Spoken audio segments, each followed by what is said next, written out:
Guys, in this video, we're going to take a look at how you can show or hide notifications when your wrist is down on the Apple Watch 7.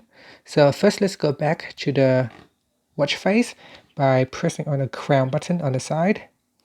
On the watch face, press on the crown button to go into the app screen. In here, tap on the settings icon.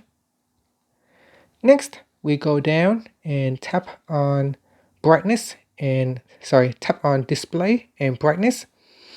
Then we go down and tap on always on. Next, go down and tap on show notifications.